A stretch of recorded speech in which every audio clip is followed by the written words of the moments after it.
खुलुमबाय बेयो बड'लेण्ड इंखं टेलिभिजन दिनै 31 आगस्ट 2020 समबार खालि सानसेनि बरादखौ नोंथांमोननि खाथियाव लानानै फैदों आं सदानन्द दैमारिया। सिगां फरायथिन लादों मेष राशि।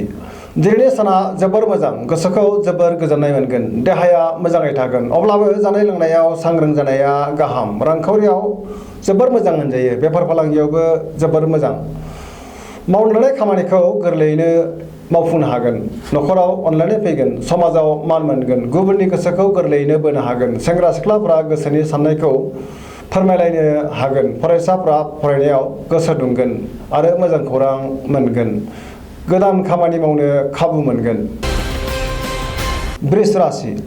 दिनैनि साना बारा मोजां नङा, गोसोखौ जोबोर गुलाय गुजाय मोनगोन। मावनो लानाय खामानिखौ मावफुंनो हानाय नङा। रांखावरियाव बारा मोजां नङा, बेफार फालांगियावबो मोजां नङा, खहा जानो हागौ। न'खराव बिसि फिसायनि गेजेराव अनलायनाय फैगोन, देहाया मोजाङै थागोन। अब्लाबो जानाय लोंनायाव सांग्रां जानाया गाहाम। गोरोन्थि मावफ्लांनानै गोसोखौ जोबोद गाज्रि मोनगोन, गोसोनि साननायफोरा देबारनांगोन। मिथुन राशि। दिनैनि साना मोजां आरो गाज्रिनि गेजेरजों बाबेनलांगोन, गोसोखौ गुलुं गुजुं मोनगोन। मानिबा जाहोनाव गोसोनि बोलोआ लोरबां जागोन, देहाया मोजां थानाय नङा। जानाय लोंनायाव सांग्रां जानाया गाहाम। रांखावरियाव मोजां, बेफार फालांगियावबो मोजां मुलाम्फा मोननो हागोन। न'खराव अनलायनाय फैगोन, समाजाव मान मोनगोन। बिदा फंबायजों मोजां सोमोन्दो थानाय नङा, बिमा बिफानि अदेबानि बोर मोनगोन। फरायसाफ्रा साननायफोरा देबारनांगोन। बहाबा थांनांगौब्ला दिनै थांथ'यैआनो गाहाम, जाब्रबथायनि आसा दङ। कर्कट राशि। दिनैनि साना जोबोर मोजां, गोसोखौ जोबोर गोजोननाय मोनगोन। मावनो लानाय खामानिखौ मावफुंनो हागोन। रांखावरियाव मोजां, बेफार फालांगियावबो मोजां मुलाम्फा मोननो हागोन। देहाया मोजाङै थागोन, गुबुननि हेफाजाब मोनगोन। न'खराव बिसि फिसायनि गेजेराव अनलायनाय फैगोन, बिदा फंबायनि हेफाजाब मोनगोन। समाजाव मान मोनगोन, लाइमोनफोरा मोजां खौरां मोनगोन। सिंह राशि। दिनैनि साना जोबोर मोजां, गोसोखौ जोबोर गोजोननाय मोनगोन। मावनो लानाय खामानिखौ गोरलैयैनो मावफुंनो हागोन। रांखावरियाव जोबोर मोजां मोनजायो, मोननो गोनां धोनखौ मोननो हागोन। न'खराव अनलायनाय फैगोन, गोसोनि बोलोआ बांगोन। गोबां खामानि मावनो गोसोआ थुलुंगाखांगोन, गोसोनि साननायफोरा जाफुंगोन। समाजाव मान मोनगोन। न'खराव बिसि फिसायनि गेजेराव अनलायनाय फैगोन। सेंग्रा सिख्लाफ्रा गोसोखौ जोबोर रमान्टिक मोनगोन। फरायसाफ्रा फरायनायाव गोसो दुंखांगोन। कन्या राशि। दिनैनि साना बारा मोजां नङा, गोसोखौ जोबोर गुलाय गुजाय मोनगोन। गोसोनि साननायफोरा जाफुंनाय नङा, मावनो लानाय खामानिखौ मावफुंनो हानाय नङा। गोबां हेंथा नुजाथिगोन। समाजाव मान मोनगोन, गुबुनजों गोरोबनो हानाय नङा। सोरबा लोगोनिफ्राय गाज्रि खौरां मोनगोन। रांखावरियाव मोजां, बेफार फालांगियावबो मोजां। देहाया मोजाङै थागोन। अब्लाबो जानाय लोंनायाव सांग्रां जानाया गाहाम। न'खराव बिसि फिसायनि गेजेराव अनलायनाय फैगोन। तुला राशि। दिनैनि साना बारा मोजां नङा, गोसोखौ जोबोर गुलाय गुजाय मोनगोन। गोसोनि साननायफोरा देबारनांगोन। मावनो लानाय खामानिखौ मावफुंनो हागोन। देहाया मोजाङै थागोन। रांखावरियाव मोजां। न'खराव बिसि फिसायनि गेजेराव एना एनि फैगोन।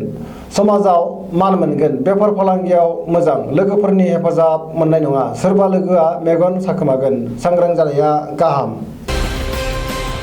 वृश्चिक राशि। दिनैनि साना जोबोर मोजां, सिगांनि आद्रा खामानिखौ मावफुंनो हानानै गोसोखौ जोबोर गोजोननाय मोनगोन। गोसोनि साननायफोरा जाफुंगोन। न'खराव अनलायनाय फैगोन।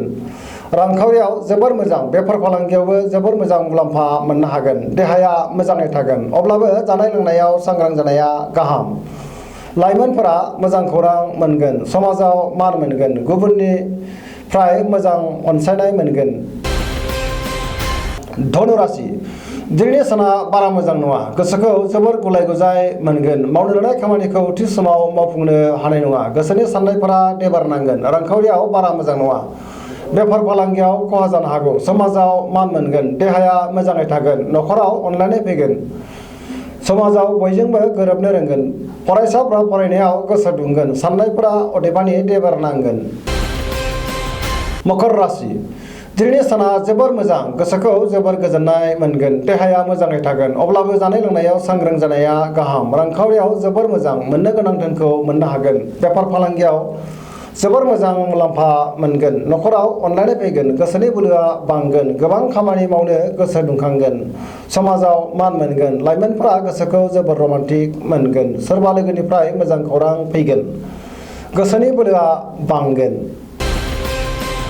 कुम्भ राशि दिनैनि साना बारा मोजां नङा गोसोखौ जोबोर गुलाय गुजाय मोनगोन गोसोनि साननायफोरा जाफुंनाय नङा मावनो लानाय खामानिखौ थि समाव मावफुंनो हानाय नङा गोब्राब मावनांगोन समाजाव मान मोनगोन रांखावरियाव बारा मोजां नङा नाङा फाङा खरसाया बांगोन फालांगियाव गोबां खहा जानो हागौ देहाया मोजाङै थागोन अब्लाबो जानाय लोंनायाव सांग्रां जानाया गाहाम नखराव अनलायनाय फैगोन सोरबा लोगोनिफ्राय गाज्रि खौरां मोनगोन मीन राशि दिनैनि साना बारा मोजां नङा गोसोखौ जोबोर गुलुं गुजुं मोनगोन गोसोनि बोलोआ लोरबां जागोन देहाया मोजां थानाय नङा लोमजानाय मोनगोन रांखावरियाव मोजांद्राय नङा नाङा फाङा खरसाया बांगोन मोननो गोनां धोनखौ मोननाय नङा बेफार फालांगियाव खहा जानो हागौ सांग्रां जानाया गाहाम नखराव अनलायनाय फैगोन सोरजोंबा नांलाय खमलाय जानोबो हागौ सांग्रां थानाया गाहाम फरायसाफ्रा अदेबानि फरायनायाव गोसो दुंगोन दिनैनि राशि फरायथिनिया एसेनोसै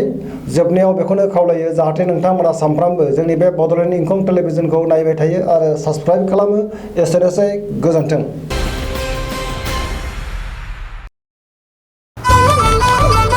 खुलुमबाय आं रिंकु मनि नार्जारी बड'लेण्ड इंखं टेलिभिजननि स्टुडिअनिफ्राय फोसावनो सिगांदों मोनसे गोजोनथाव खौरां बड'लेण्ड इंखं टेलिभिजनआ बानजायनो लादों अल इन्डिया लेभेलनि मोसानाय बादायलायनाय बड'लेण्ड डान्स मास्टार सिजन 1